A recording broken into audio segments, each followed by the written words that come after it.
Okay, let's try this again. Number 2 of hopefully 4 I'm going to smash out today.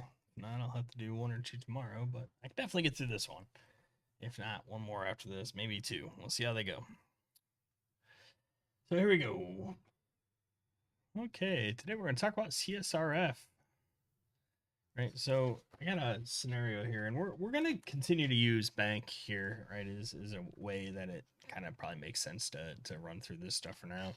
We'll come back to it like other things, right? So you're logged into your bank, you visit another website, right? Like you browse around the other website, nothing was hacked, no one did cross-site scripting, nothing happened, and somehow money was transferred. How? How did this happen? That's what we're going to talk about today. But first, we have a little bit of back end stuff about how the internet as a whole works, right? Like, we got to get through. The first, we have to get through something called same origin policy, right? So, same origin policy is a browser protection that has existed for a very, very long time, right? It is browser enforced and it protects confidentiality, right? So, it really what it does is it restricts what one site can read from the DOM or the cookies or anything else from another site. Right, it was the foundational web browser security mechanism. It's been around for a very, very long time. I actually was going to look it up here. Right, it was introduced in Netscape Navigator in 1995, shortly after the introduction of JavaScript. Right, JavaScript enabled scripting, so we needed a way to stop shady things from doing bad scripting things. So it's been around basically forever. Right. Again, it's enforced by the browser, not the server. But before we can talk about that, we have to go even farther back, and let's talk about what an origin is. For the case of what we care about here, the origin is defined as 3 things. 3, the scheme, right? Like the left part of the URL, right? This https:// that is the scheme as part of a URI. Right. The second part is the host name. Right here, blackboard.utsalater.edu is the host name. And the third thing is the optional port. Now, curiosity, what port is HTTPS? 443. What port is HTTP by default? 80, right? So even if the scheme was the same here, right, like the ports are technically different, so they would technically be different origin, right? So all 3 of these hosts here are different origin. That matters when we're talking about same origin policy, right? So what same origin policy does is it restricts the ability of JavaScript from reading page data out of the DOM or cookies from a different origin, right? Like it prevents the JavaScript from reading another site's DOM. It prevents it from reading another origin site's cookies. It prevents it from reading their AJAX responses, local storage, right? And basically, it's the only thing that protects your browser from one page from being able to steal your cookies and your data and your login tokens and everything else from another page. Without it, session hijacking would be trivial. Right, so it's a very important concept here that, sorry, I need a little snack. It's a very important policy here, or protection mechanism that's been around since 1995 that basically exposes how websites can read data from one another. But most importantly, it restricts what we read. It doesn't restrict what we can request. Right? We can still send gets to other origins. We can still send posts. Right? We can submit forms cross-origin, load scripts, images. In the case, we cannot read the responses, right, because they're not in our scope, but we can definitely send the request. So let's think for a moment about what that might actually mean. But we'll come back to it. So yeah, as I indicated here, without without same origin policy, any site could read any other site's data, right? It could extract email contents from webmail in another browser, right? It could dump all session cookies. It would just break the internet as a whole, as we care about. But, we've talked a couple times, and I know when Matt spoke in class, we talked about the CIA triad, confidentiality, integrity, and availability. This protects C. Does nothing for A, nothing for I. And this is all about confidentiality of other pages being read. So because of that, we have a gap, and we're left with a gap because it doesn't actually stop us from talking to things in other sites and other origins. Because of that, as long as we can accept the fact that they happen blindly, we have a vulnerability we can exploit. So, against my better judgment, I'm going to attempt to whiteboard again. Over here somewhere. Oh, that's not it. That's my Canva. Oh, you guys got your shoe. Oh, I make thumbnails. Cool. So, I'm going to draw a couple boxes here. La la la. I'm getting better at this. Got boxes. Oh, I want another box. No. We want a box here. We're going to put a box here. All right. And we're going to draw a box here. I'll make the boxes colored because we can do that. Why don't we? Why don't we make the boxes colored? We're going to make this guy. We'll make this guy bad. We'll make this guy. We'll leave him white. We're going to let this guy be green. All right. So,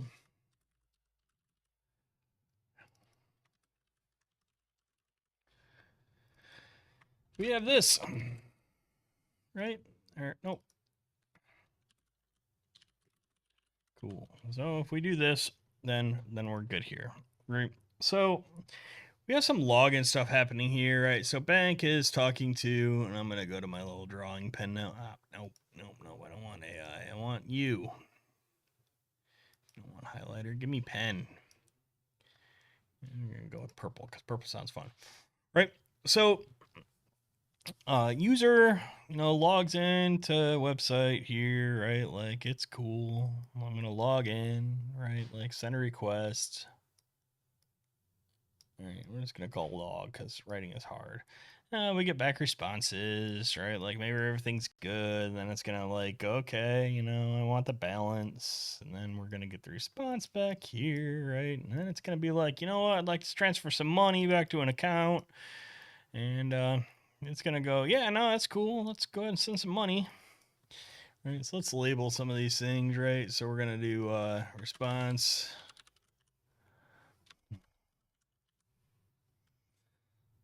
I don't know why it defaults to ridiculously small, but we're gonna make it a little bigger so we can read it. Or maybe we're not. Oh, get out of there. Yeah, whatever. Okay, all right. Apparently now we're making arrows. Thought I was getting better at this. Apparently I'm not. Cool, right? So we get a response back, right? And then it's like, right? So we're gonna go ahead and get a balance. Then we're gonna say, man, I'm really struggling with arrows here. Let's make sure I'm doing okay inside it. Yeah, it's working okay. All right, so we're gonna do transfer to account 1, 2, 3, 4, 5. Right. And everything seems normal, right? Like everything's doing good. We got, look at that. That's the arrow is 2 parts. All right, we got our response back here. Okay. That's the happy flow, right? Everything's good. Users logging in, you're getting responses, they're hitting the balance endpoint. Great, we're getting a balance back. We're transferring money in accounts. We're getting balances back, right? Like everything's great. Everything's cool. We like that. Now, user happens to go to attacker.com. Attacker.com has an iframe or a link or JavaScript that says, you know what? Where's my arrow at? I want to draw. Yeah, cool. We're gonna do badness, so we're gonna draw on. So user goes to attacker.com inadvertently. At attacker.com then goes, you know what?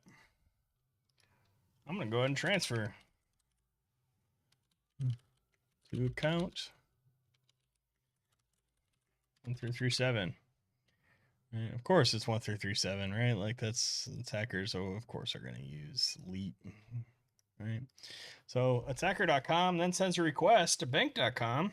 Actually tells the user browser to send a request to bank.com. So let's actually draw that in there, right? So attacker tells the browser to do this, right? Like, but these two things are the same here, right? It's like basically, attackers loading a request, calling a JavaScript, doing a form post or whatever the case is using JavaScript to bank.com. The user's browser executes that from attacker.com. What do you suppose happens? Where's your response go? Is there a response? Well, there is still a response. It goes this way, back to user browser, but there is no response this way. Right, so basically attacker.com can instruct the user's browser to go ahead and make the post to bank.com. It can't see the response because same origin policy doesn't actually allow it to read the response it gets back, but the post definitely goes through. Right? And that causes us all sorts of interesting challenges. Right?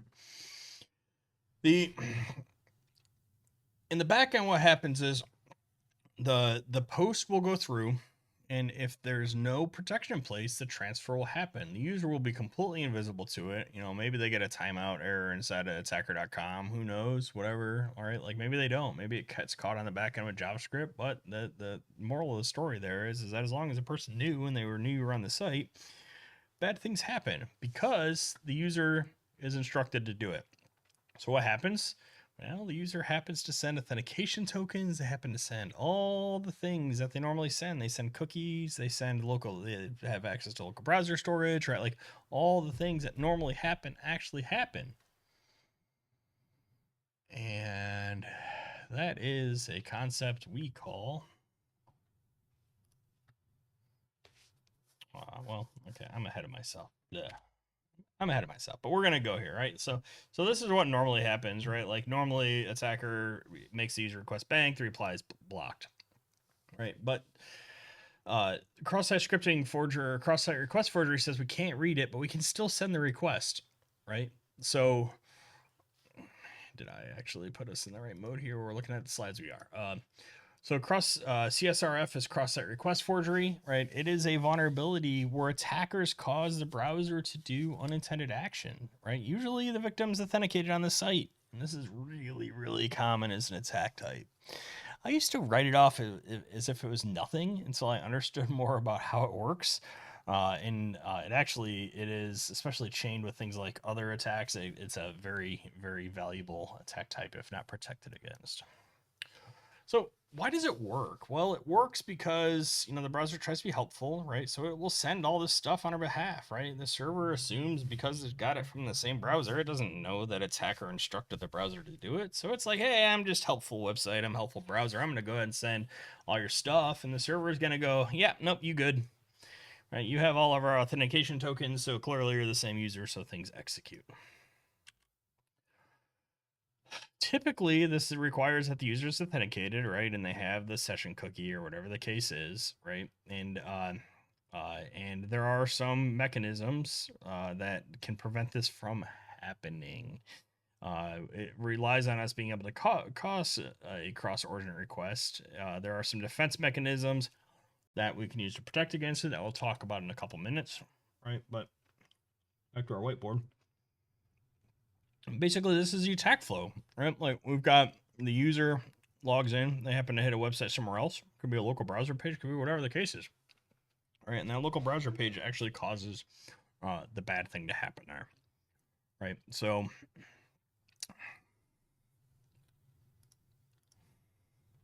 here's some example attack code of what that might actually look like in practice, right? So the browser could have a form that they just put on the site with, the hidden value there for the amount they want to transfer, the hidden value for the amount they want to do, and then they just use a JavaScript to cause that form to submit.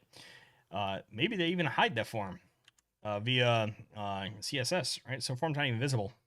Still post it, JavaScript, right? So we can cause the browser on another thing to basically take action. So attacker.com can make a post to bank.com. Nothing prevents it. I just can't see a response. Or you can't access the DOM and the scripts and anything else that comes back in the response, right? So why doesn't same origin policy stop this? Well, this will be a relatively quick one, honestly. Well, same origin policy blocks reading responses, right? It doesn't block requests. So essentially, as long as we're okay with the fact that it's blind, we can make requests all day. Nothing's going to stop it, right? CSRF is in the OWASP top 10. It's technically a type of broken access control.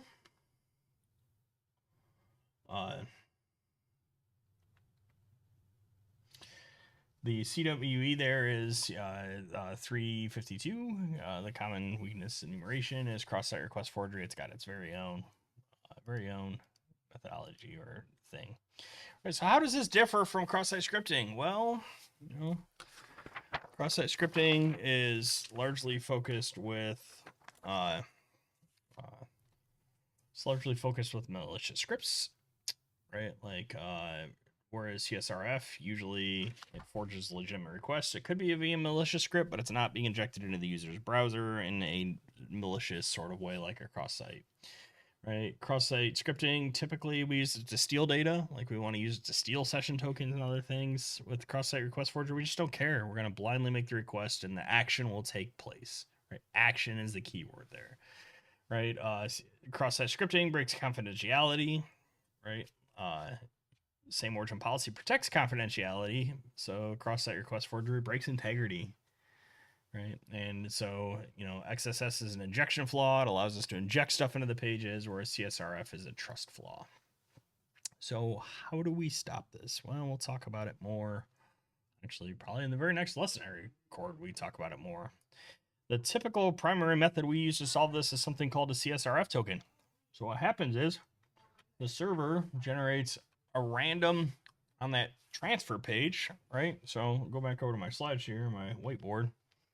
Right, inside of this user browser here, bank.com on the transfer page just inserts a hidden form field down here. Right, that's a CSRF token. It's random, right? So it's unpredictable, and it is rendered into the form field for the actual transfer, and the server checks it when it comes back. Now, because attacker.com over here, right, because this guy can't actually read this token, right? Like this isn't going to go. And so badness, it can actually read the token to send it, right? So if the server actually verifies that token, then we stop this dead in its tracks, right? And that's basically the biggest way that we actually go out of our way to protect against this. For this to work, the token has to be unpredictable, right? Like if you do something silly like use the MD5 hash of the account or this or their user ID or some other predictable method, then the attacker will just figure out what that method is and they will generate the token for you, right? It has to be unique per session or even better per request. It has to be bound to the session and verified server side. If any of these things aren't true, then the protection mechanism against CSRF fails there, right? We can also use something called same-site cookies. What same-site cookies is there are a protection mechanism forced by the browser that will stop requests from another origin from including cookies for that site. Right, so that's another thing, another mechanism. We'll talk about it here, I think, in the next session. I talk about defense a little more. It's another mechanism that we can use to stop this. The combination of the two are actually really strong. Right, so because browser-centered cookies in every request and CSRF depends on it, right, we can change that behavior with same site, right, and basically stop us from being able to send cookies when the origin or the site is different. Same site has 3 modes. The default mode is lax, right? So basically, how do I want to cover that? We'll go over here, right? Like, I'm just gonna move this down, right? So we have my app cooldomain.com, right? So in this case here, I'll make that big. Let's make it all big. That is part of it. There you go. Right. So in lax mode, as long as it was going to anything under cooldomain.com, it would be allowed. Right. If it went to like, if it went to here, that would be allowed. Right. So we'll actually turn this one green. Right. If we went here, it'd be allowed. If we went here, it would be disallowed. Right. So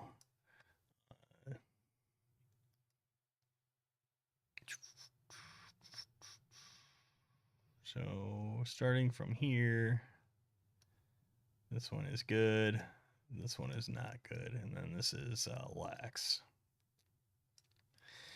We have another mode called strict. Strict would not allow. Strict would be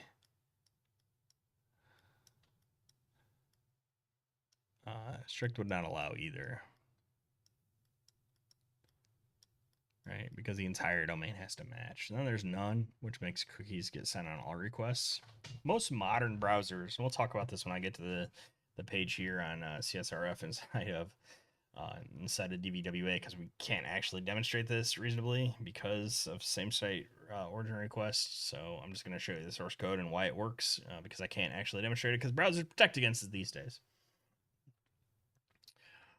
But yeah, lax is the default, right? So that creates a problem, especially when you have things like CDNs and stuff like that, where somebody may be able to somehow load, or in big things, some sort of subdomain takeover where like a user leaves like an S3 bucket hanging around with an alias to it, right? Now you can inject content to it, and you can go ahead and write things and then take advantage of same site strict or same site lax, right? That's the thing that makes things like subdomains takeovers actually become a problem.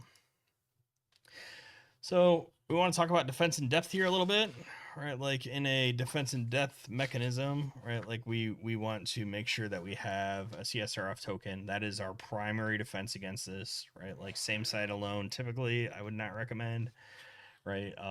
But we want to do it anyways because we believe in the onion of defense with layers and layers and layers, right? And then more importantly, I actually recommend that if you have a really sensitive action, say money transfer, like password change, you actually require reauthentication.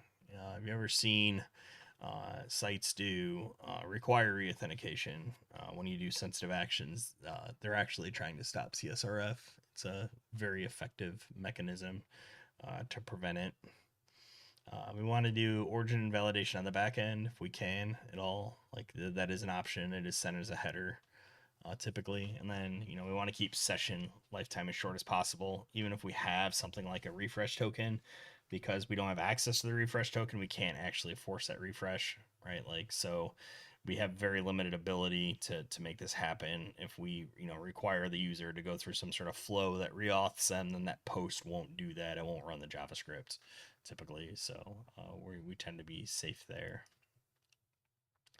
So I'm supposed to have a demo here. I can't do a demo. I actually discovered this when I was in class with the students because modern browsers block it. But what I will do is we'll go over here to our Kelly. It's hanging over here somewhere. I think this is it. Yeah.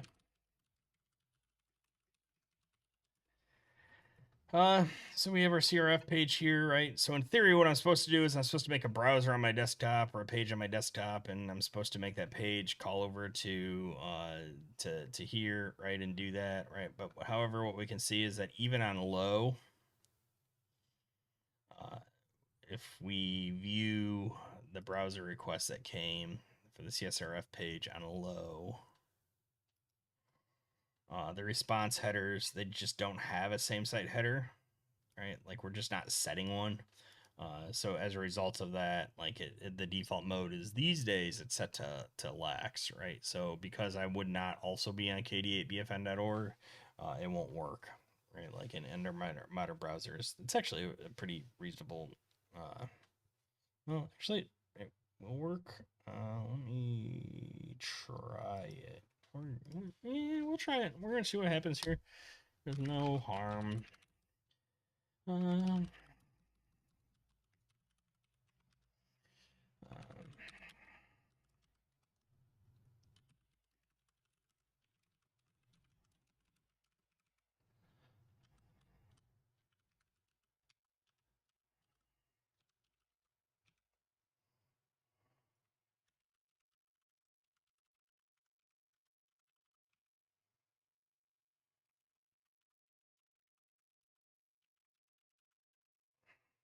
well, let's actually see. We're gonna have to get some inside knowledge of what's actually happening here on the page to make this work. All right, we're in low mode, so we're actually doing a get. All right, so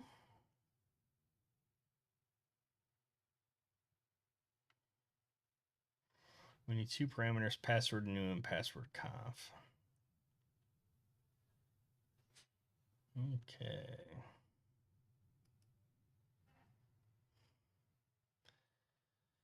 Oh, we're gonna try here.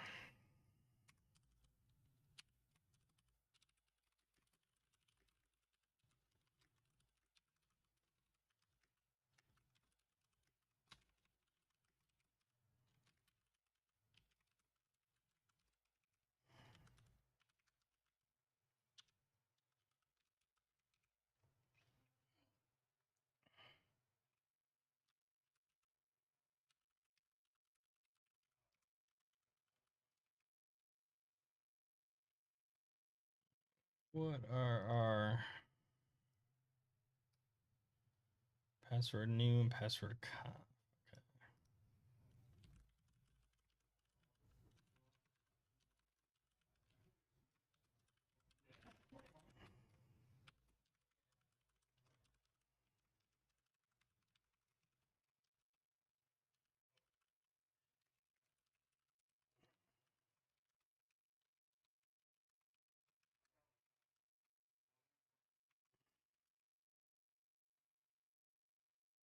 Okay. Cool. Where are we at here? I'm gonna close this. And we're gonna file.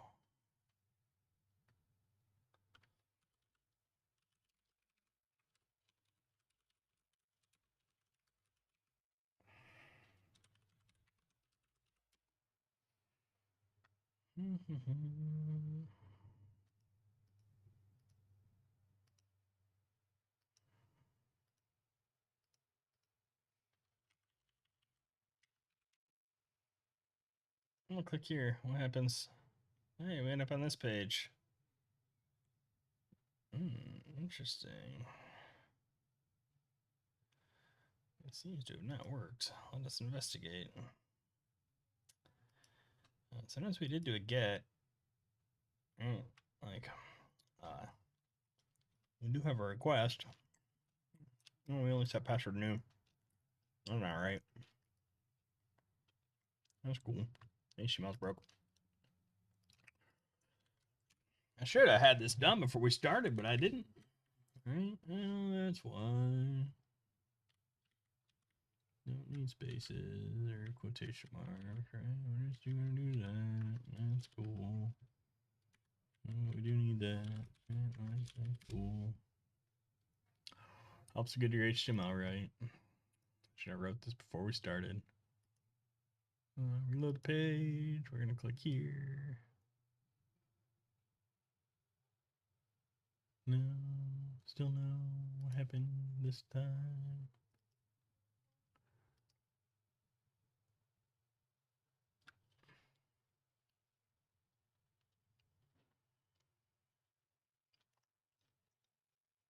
Hmm.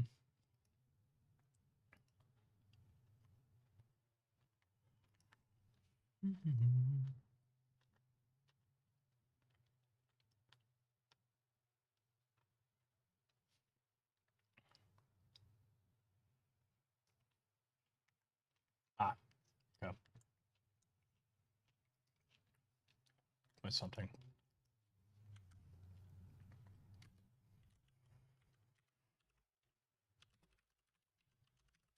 There you go.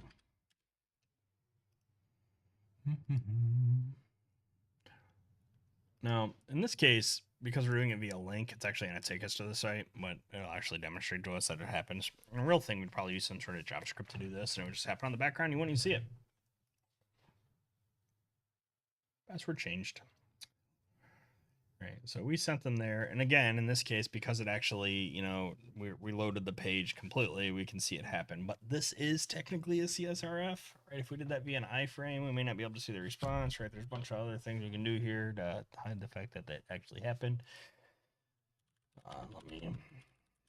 Right, but the moral of the story here is that what would actually happen on the back end is if you look at the source code of the site, you can see that if the get change password new password conf, then it goes ahead and does it.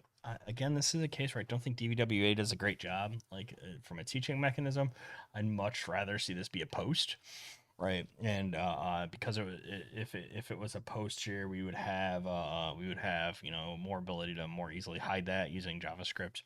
I could build some JavaScript code to do it on the back end. It's just easier, right? It's a little harder for it to do here. But, right, like what we can do is while we're viewing the source here, let me make this a little bigger so we can see it.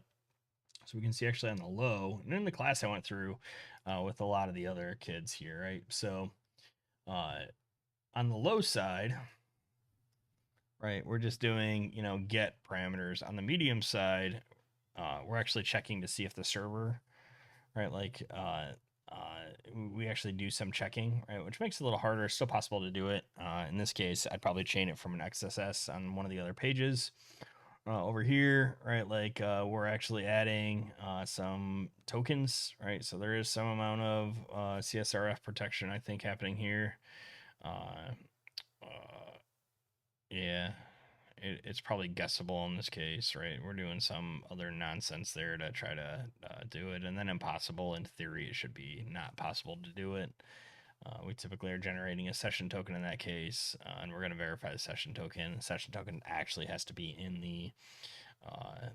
We're actually requesting the user's current password too as part of changing it. Another thing you can do here that would actually help, right? So you can see how that would change things there.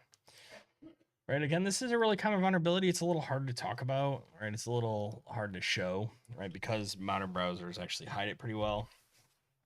But, you know, next class, we're going to go ahead and we're going to talk about defense. If any questions, you know, feel free to reach out to me, comments, whatever. And yeah, we'll talk about defenses specifically against cross-site scripting and CSRF. Anyways, see you later. Bye.